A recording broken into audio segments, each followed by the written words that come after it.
एक गृहस्थ जो भजन पूजन ध्यान साधना करता है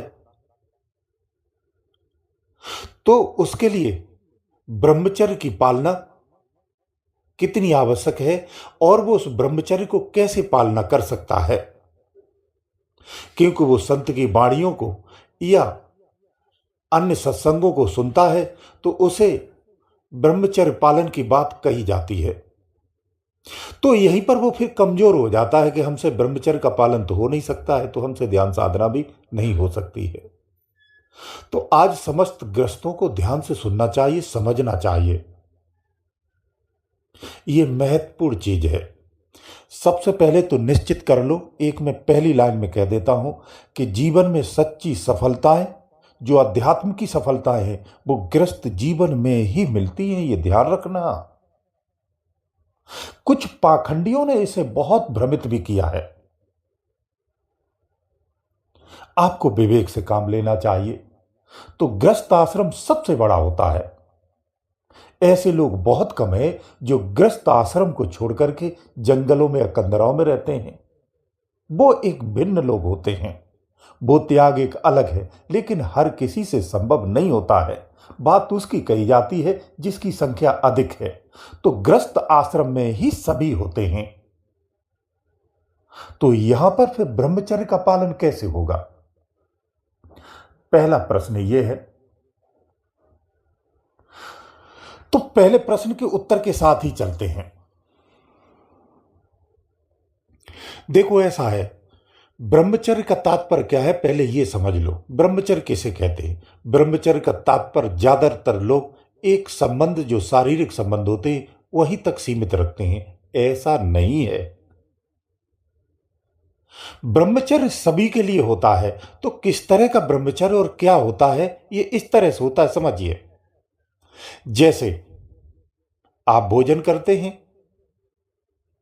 तो संतुलित भोजन ही करेंगे। जितनी भूख होगी उतना ही खाना खाएंगे। अगर स्वादिष्ट भोजन है तो आप उसको रोज खाए जा रहे हैं। सुबह खा लिया, फिर दोपहर को भी खा लिया, फिर शाम को भी खा लिया। भोजन पर भी संतुलन होना चाहिए। पानी जो आप पीते हैं, इस पर भी संतुलन होना चाहिए। यानी आवश्यकता है शरीर की, उतना ही तो पिएंगे। अधिक पिएंगे तो ये पेट ही फट जाएगा। ये भी ब्रह्मचर्य ही है। संतुलन करना एक तरह से ब्रह्मचर्य कहा जाता है। ये ब्रह्मचर्य है।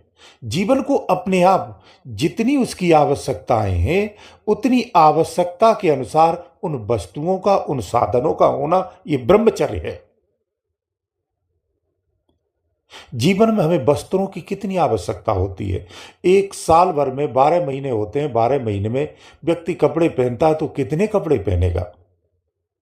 जब हम वस्त्रों का अनायास ही तमाम संग्रह कर लेते हैं, ये ब्रह्मचर्य नहीं है, ये संयम नहीं है। हमें आवश्यकता के अनुसार ही वस्त्र रखने चाहिए। जब वो फट जाए तो फिर नए ले आओ। पहनने हमें दो ही हैं, लेकिन हम अननेसेसरी खरीद खरीद के घर में रख लेते हैं। ये अव्यवस्था है, ऐसा नहीं होना चाहिए। आवश्यकता के अनुसार जीना, इसे ब्रह्मचर्य कहते हैं। तो हर क्षेत्र में ब्रह्मचर्य होना चाहिए। एक गृहस्थ जब ब्रह्मचर्य का पालन नहीं करता है तो अपने जीवन की गाढ़ी कमाई यूं व्यर्थ में ही खर्च करता रहता है। व्यर्थ के शौकों में, व्यर्थ की इच्छाओं की पूर्ति करने में ही ऐसे ही खर्च कर देता है। जो शरीर की प्रकृति है, उस शरीर को उसी प्रकृति में जीना चाहिए। उस शरीर को उस प्रकृति से बाहर, उस सीमा से पार नहीं होना चाहिए। इसे ब्रह्मचर्य कहते हैं। जैसे जब भूख लगे तो उसे भोजन, जब पेशाब लगे तो आपको पेशाब के लिए जाना पड़ेगा, उसे बलपूर्वक रोकना ना चाहिए। यह संयम नहीं है।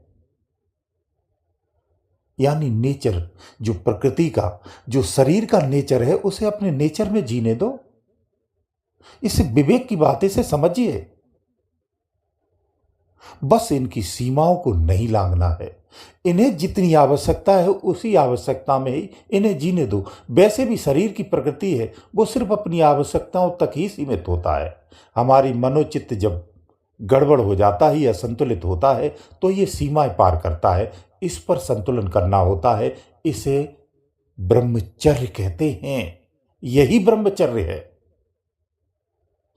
गृहस्थ जीवन एक स्त्री और पुरुष की दो पहिए होते हैं, एक गाड़ी के, उससे चलता है।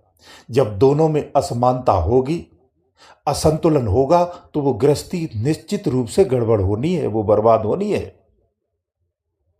तो इस तरह के ब्रह्मचर्य पालन नहीं करना है जिससे आपकी गृहस्थी ही बर्बाद हो जाए। तो आप अध्यात्म क्या अपना जीवन नहीं बचा सकते हैं, जीवन में सुखी नहीं हो सकते हैं, तो फिर अध्यात्म को क्या पाएंगे। इसे सही समझिए, विवेक से समझिए और विवेक के साथ जीना सीखो। जो ब्रह्मचर्य की बात आती है वो आंतरिक आपके मनोचित्तों पर आती है, आपके मन पर आती है, विचारों पर आती है, भावनाओं पर आती है। जो अंतःकरण की गति है जिसे आपने असंतुलित कर रखा है, उसे संतुलित करना ब्रह्मचर्य होता है। इसे ब्रह्मचर्य कहते हैं। इसकी पालना करना सीखो। मुख पर पट्टी बांध लेने से, आंखों पर पट्टी बांध लेने से, कानों को रोक देने से यह ब्रह्मचर्य पालना नहीं है। इंद्रियां हैं, उन्हें अपना कार्य करने देना चाहिए, सुचारू रूप से कर देना चाहिए। इनका दुरुपयोग नहीं करना चाहिए।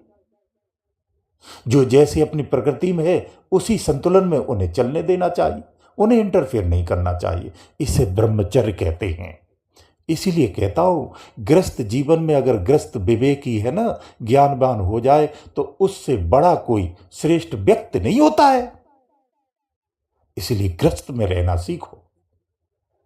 जब तुम व्यर्थ की धारणाएं रख लेते हो, व्यर्थ के विचार अंदर में पैदा कर लेते हो, तब दुखी होते हो।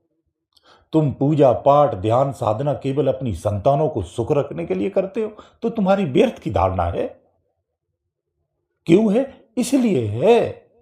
क्या जो पूजा पाठ नहीं करते हैं, क्या उनकी संतानें सुखी नहीं रहती? क्या सुरक्षित नहीं रहती? क्या इस सृष्टि को चलाने वाले आप नहीं हैं? जिनकी सुरक्षा के लिए आप साधना करते हैं, उसकी सुरक्षा किसी और की जिम्मेदारी है, आपकी नहीं है। आपको तो पाल के पोषित करके उसे बड़ा करने की जिम्मेदारी है, उसे सही ज्ञान देने की जिम्मेदारी है। जो व्यक्ति ज्ञानवान होता है, जो व्यक्ति मेहनती होता है, वो दुनिया में कभी दुखी नहीं रहता है, वो कभी भटकता नहीं है, उसे कोई ठग नहीं सकता है। जब हम व्यर्थ के ज्ञानों को, व्यर्थ की धारणाओं को और व्यर्थ का लालच पाल लेते हैं, तो हम ठगे जाते हैं, भटकते भी हैं। तो दो शब्दों की बात है, सरल है। खुद को संतुलित करना ही ब्रह्मचर्य है। इसको ब्रह्मचर्य कहते हैं। वो कितना बड़ा योगी हो, चाहे कंदराओं में जंगलों में रहता हो, उसके जीवन में अगर आंतरिक रूप से संतुलन नहीं है तो वो योगी नहीं हो सकता है। वो अगर है भी बाहरी रूप से, तो उसे कुछ मिल नहीं सकता है, वो कोई उपलब्धियां प्राप्त नहीं कर सकता है। आप अपने जीवन में संतुलित होकर जीवन जीना सीखो। आपका जो दैनिक कार्य है, उस कार्य को ईमानदारी से, मेहनत से करो। इससे आपका जीवन सुखी रहेगा। जब आय का जीवन में साधन होगा, तभी आपका जीवन सुखी भी होगा। जीवन संतुलित होगा तो आय का सही सदुपयोग करेंगे, तो आपकी पीढ़ियां भी सुखी होगी। इस तरह से जीवन जीते हुए हमें भजन करना चाहिए। ये सही तरीका है, ये जिसे लोग बताते नहीं हैं। सत्य यही है। इस तरह से अगर जीते हैं तो आप वर्तमान को भी सुखी रखेंगे, अंतर का विकास भी कर लेंगे, क्योंकि अंतर विकास आवश्यक है। अंतर विकास से ही आप बाहरी जीवन सुखी कर सकते हैं। जिसका अंतर विकास नहीं है, उसका बाहरी जीवन सुखी नहीं हो सकता है, कितनी भी दौलत उसके पास क्यों ना हो। वो उसी को बर्बाद करना है और उसी में अपना नाश कर लेगा। इसलिए आंतरिक विकास आवश्यक होता है। तो सीधा है, स्पष्ट शब्दों में और कह देता हूं, अपने ही घर में अपने सदस्यों के साथ ही वफादार होना चाहिए। यही ब्रह्मचर्य है। और एक सीमित होना चाहिए, आवश्यकता के अनुसार होना चाहिए। यह ब्रह्मचर्य है। इससे साधना में कोई क्षति नहीं होती है, मैं प्रमाण के साथ कहता हूं। और सहज में ही ध्यान साधना करनी चाहिए। इस तरह से गृहस्थ जीवन जियो, आनंदमय जीवन रहेगा आपका, सदा खुश रहोगे और उस परमपिता परमात्मा की भी प्राप्ति होगी, क्योंकि उसके बगैर जीवन है नहीं। उसको तो हमेशा हृदय में बसा के चलना चाहिए। गुरुदेव दयालु।